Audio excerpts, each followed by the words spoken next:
Uh, Today we'll be starting with this part. The name of the section is Section 7, Subsection 2, popularly known as Schedule 3. Okay, what does Section 7, Subsection 2 have? It has a list of activities which are neither can be considered as supply of goods nor can be considered as supply of services. What it says notwithstanding anything in subsection 1. That is what section 7 subsection 1 actually defined, the three categories of activities that can be considered as supply. Now section 7 subsection 2 says that if nothing is written in subsection 1, then there are some activities which are specified in schedule 3 shall neither be considered as supply of goods nor can be considered as supply of services. That means they won't be taken under the definition of supply. Now what are such activities? First of all, activities or transactions specified here. Now what are the activities and transactions which are specified in schedule 3? The first, services by an employee to an employer in course or in relation to his employee. Employment. I think I already told you na, while studying section 7 subsection 1c, when I told you that employer and employee are considered as a part of related person. Yes, sir.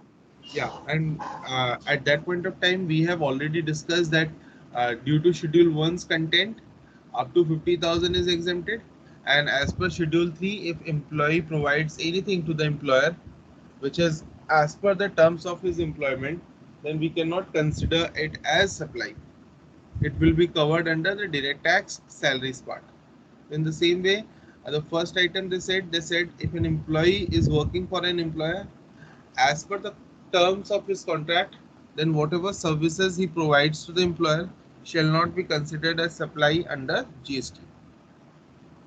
Now the next is services by any court or tribunal which is established under the law, which is in time being in force. Now whatever tribunals, that is we can consider of NCLT, the National Court of Company Law. Okay, we can consider of High Court, Supreme Court, District Court. Whenever a court is doing his job, which has been established under any act or law, which is in force for the time being, then the services which is provided by court to the complainant or to the defender shall not be considered as supply under GST. Now here the term court means what? It means and includes district court, high court and supreme court. The next, functions performed by MP, MLAs, member of panchayat, member of municipality, that is councillor, and the member of other local authorities.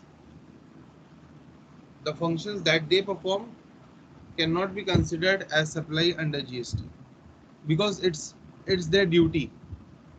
Next, the duty performed by any person who holds any post in pursuance of the provision of constitution in that capacity. That means if someone just like the election commissioner, just like Supreme Court judge. what? It's a judge of any court. No, court is actually already covered. We can consider here Okay. that as per the Constitution of India, the Constitution which was framed, Hmm.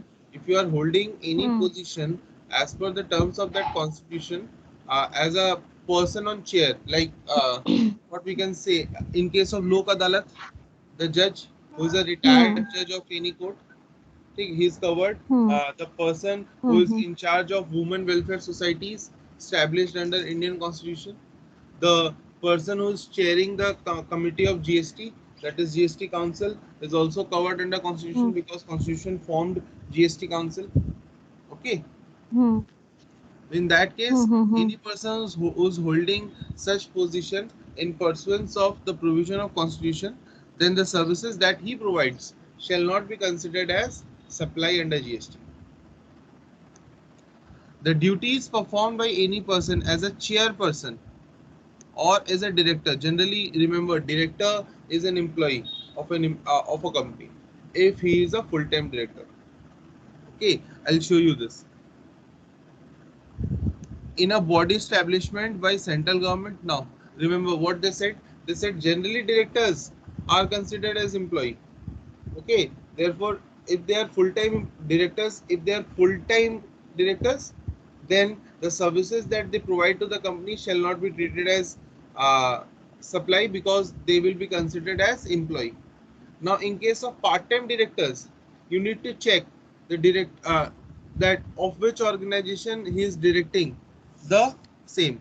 If he is a director in a government company, then the same shall not be treated as supply, because in that case he will be covered under Schedule 3, that is negative list.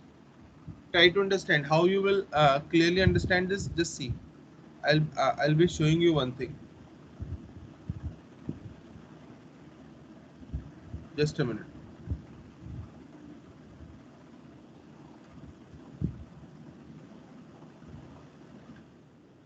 More clear if you see this.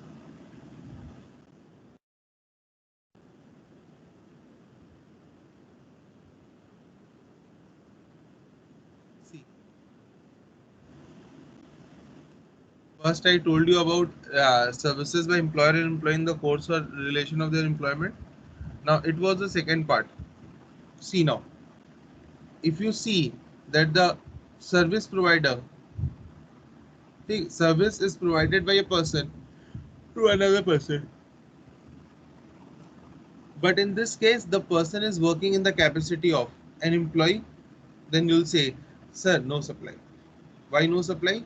Because if there is a relationship of employer and employee, then the same shall not be considered as supply. Now, the second thing that we discussed from this part is, if you are a director, then we have to check whether you are a full-time director or a part-time director. If you are a full-time director, then you are an employee. And if you are an employee, then the services that you provide as per the terms of your agreement or contract shall not be considered as supply. Again, but if you are a part-time employee, then we have to check that whether you are an employee in a government body which is governed by state government or central government, just like IRDA. If it is, then not supply, no GST. But if you are a part-time director in a non-government company, just like Tata, then it will be considered as supply and it will be covered under GST. And we know the services that a director provides to the company is actually covered under reverse charge. Okay. Now, if the person who's providing and the person who's receiving, there is a relationship of principal to principal. That means neither of the two are the agents. Then it also will be considered as supply. And So if you have principal to provided, principal means? like business to business, I'm selling Okay, goods to okay. you, Okay, okay, okay. where neither That will of be us are considered as acting on supply. behalf of others. Yeah, Then it will be considered as supply. yeah. Okay. Hmm. If you have provided any services as per or in the capacity of a professional person, just like an auditor, an engineer, then it shall also be considered a supply if you are not an employee. Okay.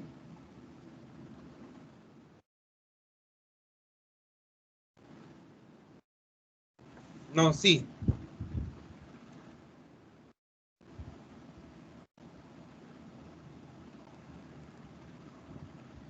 uh, next, services of funeral, burial, uh, and other ceremonies which are attached to the death of a person. Just like the way we have different type of ceremonies when a person dies, some of the person they buries the body into the ground, just like the Christians and the Muslims. There are some persons who burns the body just like the Hindus. There are also certain uh, caste and the creeds in India who uses different type of ceremonies. They don't either burn it or uh, grounded it. Rather, they throw it on a tower where vultures can eat up the body totally.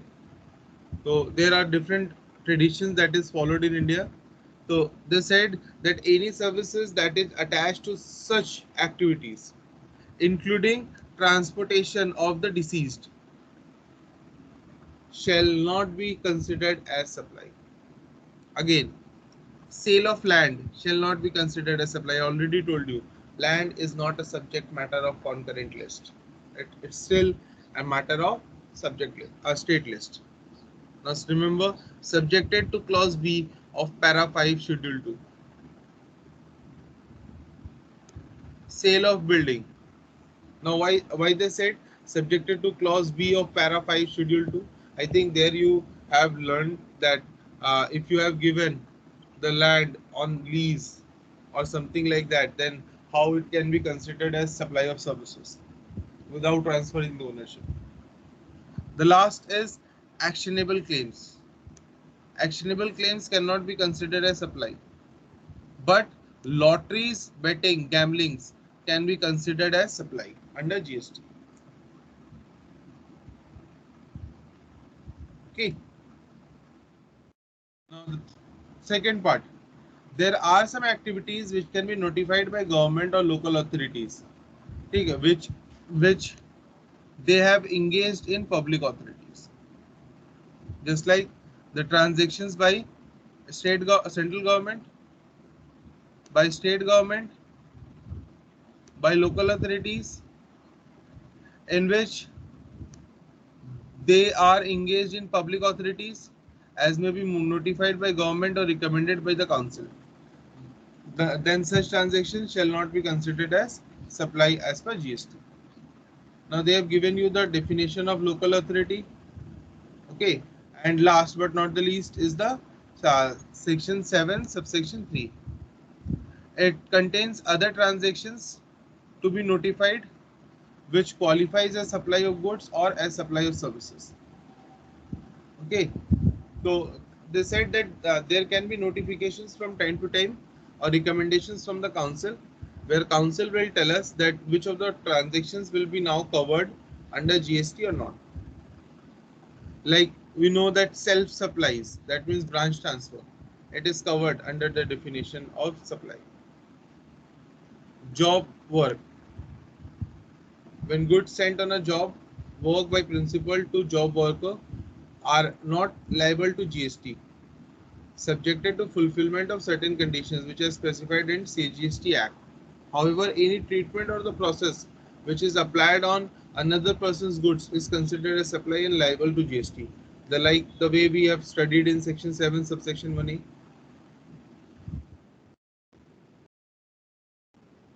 Okay. I think I've given you all the questions. Have you tried it? A number of questions I've given you in the last class. Have you tried it them? Yes, I tried. So just I think two questions were left that I'll try today. If I don't understand, I'll ask you. Okay. We will be moving ahead with this.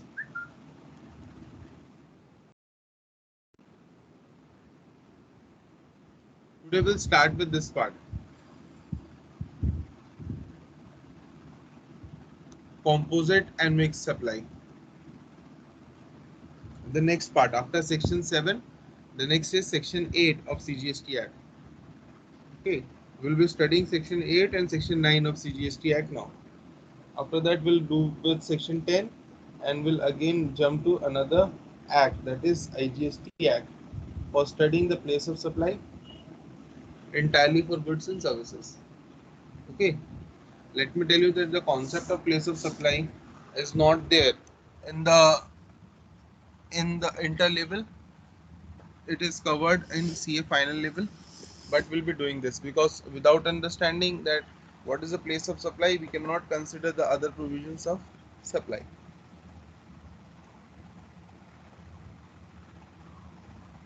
So first of all, what we mean by composite supply.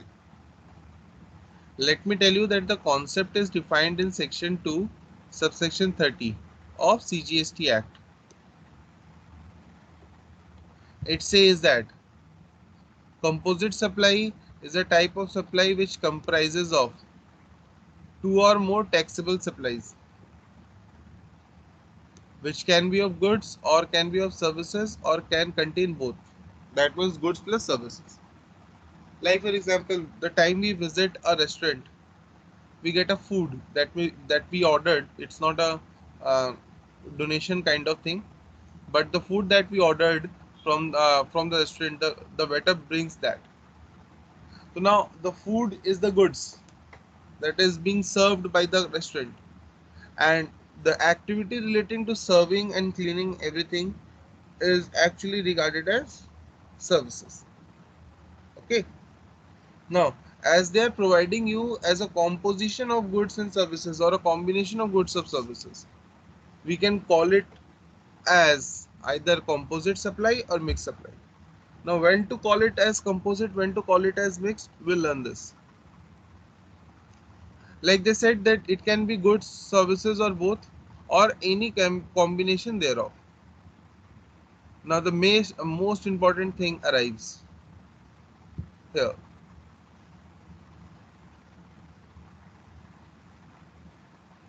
and it is this word, and they are naturally bundled. That means it's not like that we are providing you, like for example, I have given you a pizza, and along with that, you'll be getting one class for GST. Do you think that these goods are generally supplied together? You said no. No. Whenever we see that two or more commodities are being provided together, where both the commodities don't have a direct relations among themselves or directly related to consumption, then they are not naturally bundled. They are artificially bundled, and they are not supplied in conjunction to one another. Just like the time you bought a mobile phone, you are getting a charger in the box of the mobile. So do you think that here the charger and the mobile phone are composite goods?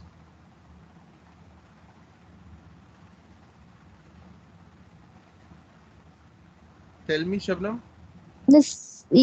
I mean, they are linked. I mean, they can be bought together, so it can be Yeah, composite. actually they are composite supply, because here So, both the commodities are linked to one another and cannot be used independently without the use of the other. Okay, what yes, sir. you see Yes, sir. here, what I've written that in the ordinary course of business, one of Hmm. which is a principal goods. Now, what is principal Hmm. goods? Principal goods means the supply of goods or services which constitutes the predominant element of composite supply, and to which the other supply forms the part of composite is ancillary. Ancillary means that whatever the second item that has been supplied to it is, it's just a Hmm. support item. Like for example, we are getting chargers with mobile phones. So here, Hmm. if you see the mobile phone, they are the principal goods, because Hmm. the charger that has been given to you is given just because or on the ground that you bought a mobile phone from the company, Mobile. and if you need to Hmm. charge mobile phone, then the charger is required. It's not like Hmm. you bought a charger and you got mobile phone free. Mobile phone. Hmm. Hmm. Hmm. Okay, then Yes, what to sir. do in this case? If you see that a supply is a composite supply, then government said that in that case, the rate of GST which is applicable on the principal supply Principal shall be supply. applicable on all the goods in the bundle. Now it can happen that the principal supply should be charged at the rate 5%, and the Hmm. ancillary goods that have been provided together with this are actually chargeable under GST at the rate 28%. Now, as per this provision, what will happen? The government will charge you 8% on all the items, and you can save 28%. This is why the government is doing, the companies are doing or trading in such type of activities. Like here, see, there is a question in front of you. A taxable person supplies to a recipient uh, goods worth rupees 6 lakhs. This goods includes transportation charges, packing material, and insurance. Insurance. Hmm. Now, see, uh, you got packing material, you got Hmm. transportation, you got insurance. Three Hmm. of the items. Hmm. I asked you whether you bought these items. You said no, sir. No. I to bought the goods. Hmm. Then why they have given you these items? Because sir, goods was to travel from one location to another, Hmm. and as a result, goods needs to be packed carefully. They needs to be transported from one Transported. location to another, and to save the risk in transit, the insurance needs Hmm. to be done. Hmm. Now here we can see that all these three are actually ancillary to the supply of goods. If there would have not been supply of goods, then the seller would not have been done expenditures in relating to packing, transportation, and insurance. So Hmm. here the goods shall be regarded as Principal supply. principal supply, and Hmm. the recipient should consider this transaction as Composite. supply. Hmm. Okay. Now whatever rate Hmm. of GST is chargeable on this goods shall be chargeable on the entire 6 lakh rupees. Okay. Hmm. Hmm. Hmm. Now see another example. Read it carefully.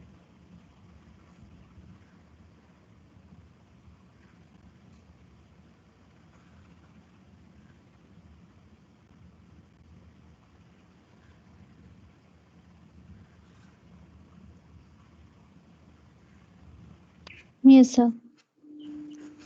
Acha, now see, when a consumer buys a television set and he also gets warranty and a maintenance contract with the TV, this supply is also regarded as composite supply.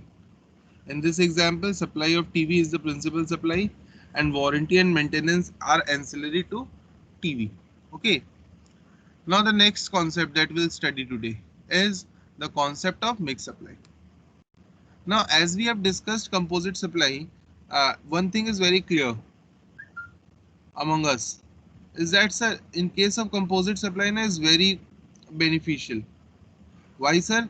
Because, sir, if you have bundled some goods together, and they all the goods are charged in GST independently at different rates, then supplying a goods with higher GST rate with a goods with lower GST rate, we can save certain portion of GST. Like for example, I supplied one goods which is chargeable to GST at the rate 2%. Suppose, although it's not there, but suppose we have to pay 2% GST on one goods. There was another goods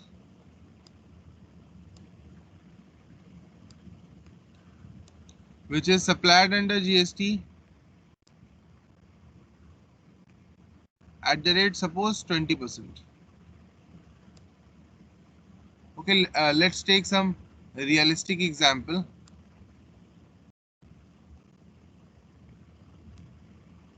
Suppose I am taking the example of pizza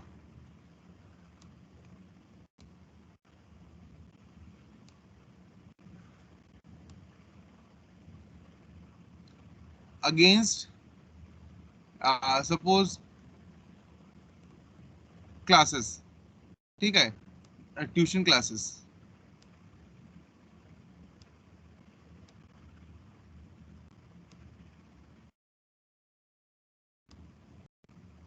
Okay, now in this case, if you see what I have done, suppose I opened a pizza shop just near to a tuition center, and I gave an offer in the pizza shop that if you buy two pizzas of rupees 500 together, then you will be getting one class for GST free. So every time what I did, I instructed my students to buy something from my food counter and come to the class.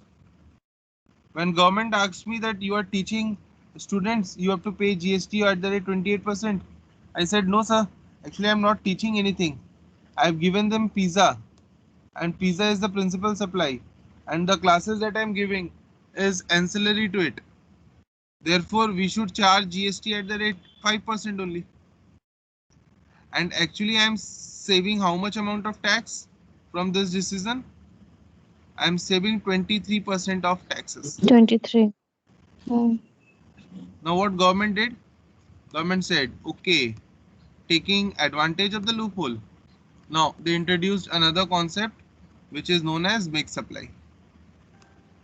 Now, they said under sections 2 subsection 74, mixed supply means a type of supply where two or more commodities individually supplies of goods or services, or both, or any combination thereof, is made in conjunction with one another by a taxable person for a single price. Remember, but such supply does not constitute a composite supply.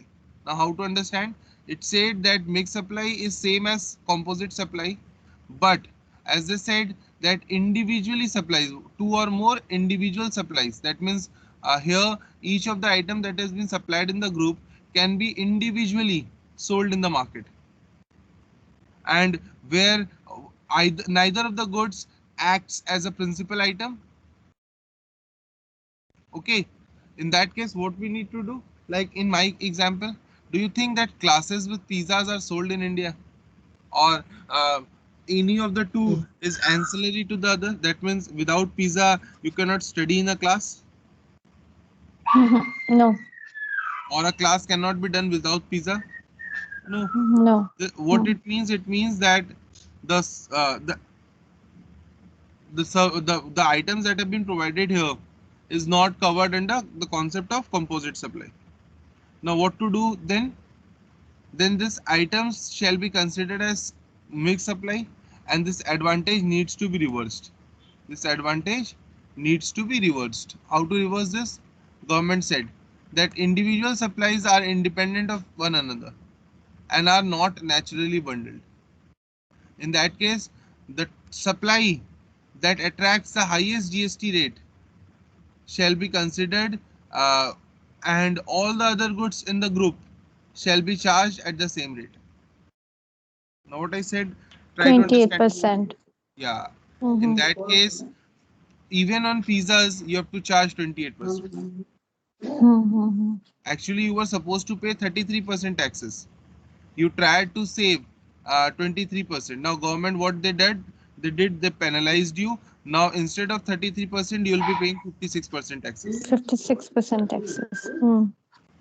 If you do crime, then the same should be treated in this way. Mm-hmm. Okay. Yes, sir. Understood.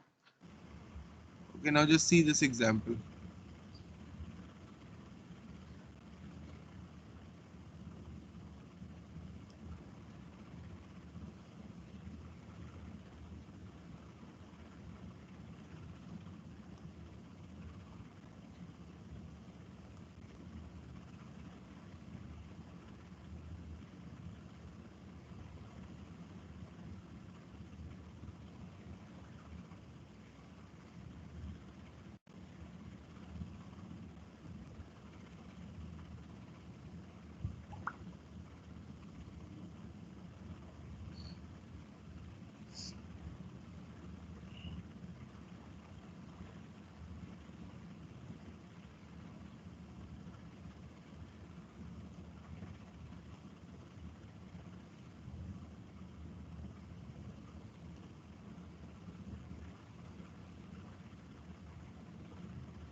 Acha, is it clear? Have you seen this example? Yes, sir. Then we'll try to do this. Tell me your answer.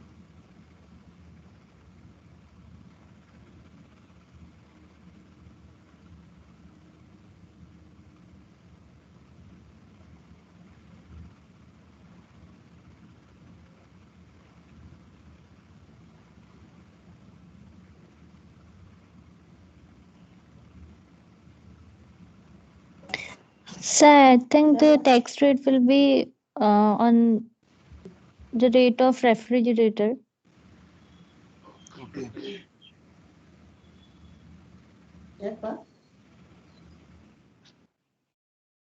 Now we'll start with some discussions.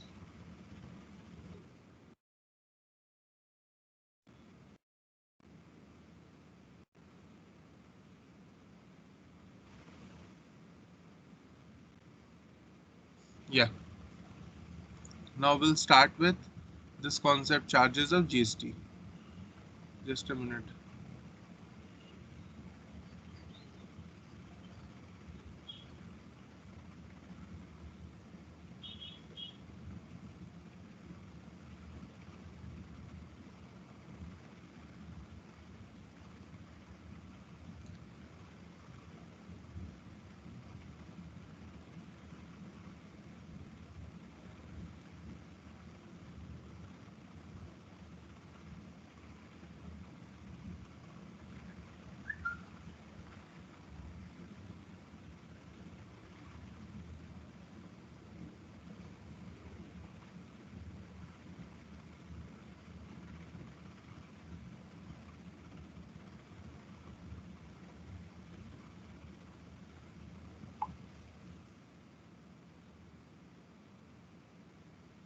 Just a minute. We'll be starting with charges of So, GST. Now, how GST is charged, we'll discuss this part.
चलो ये देखो. Now we'll be starting with the concept of charges of GST. This will be covered under CGST Act. Oh, sorry, IGST Act. Okay.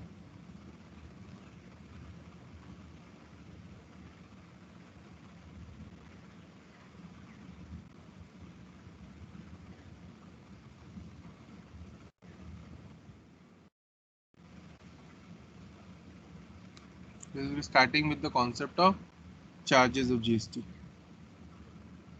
Now see.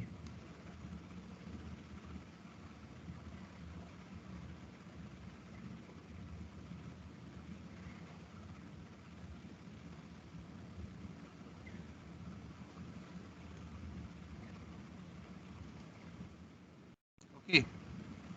We'll be starting with charges of GST. Now you know that in GST how taxes are charged.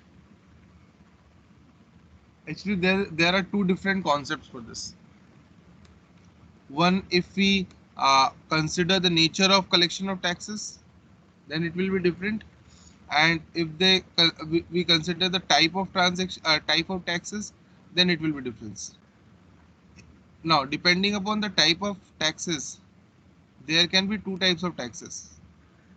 One can be in case of intrastate supply, where we charge CGST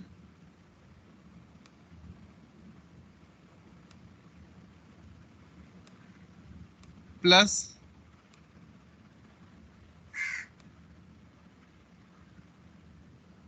SGST, or in place of SGST we can have UTGST.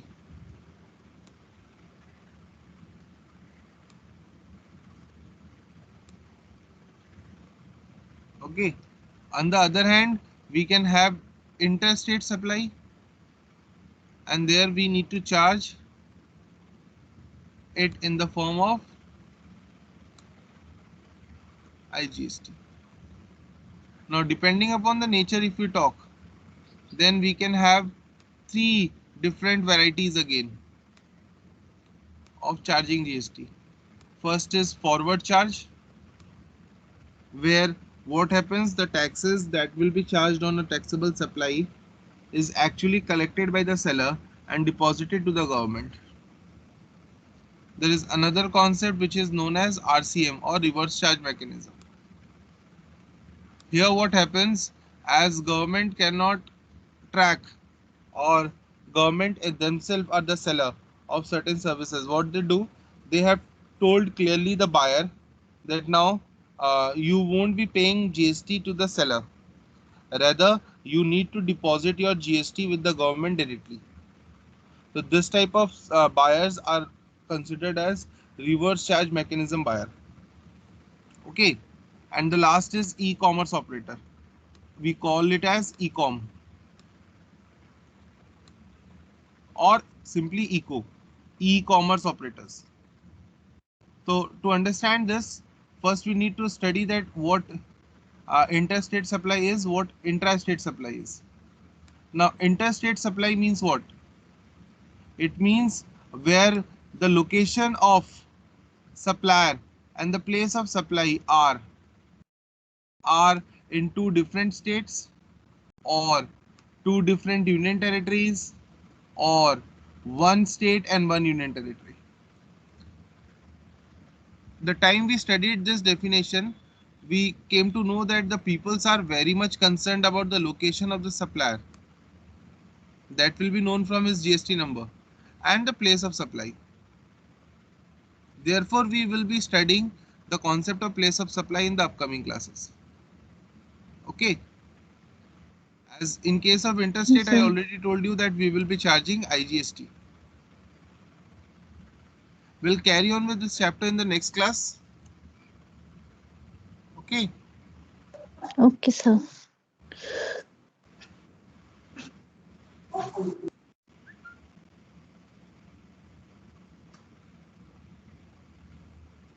Thank you, sir.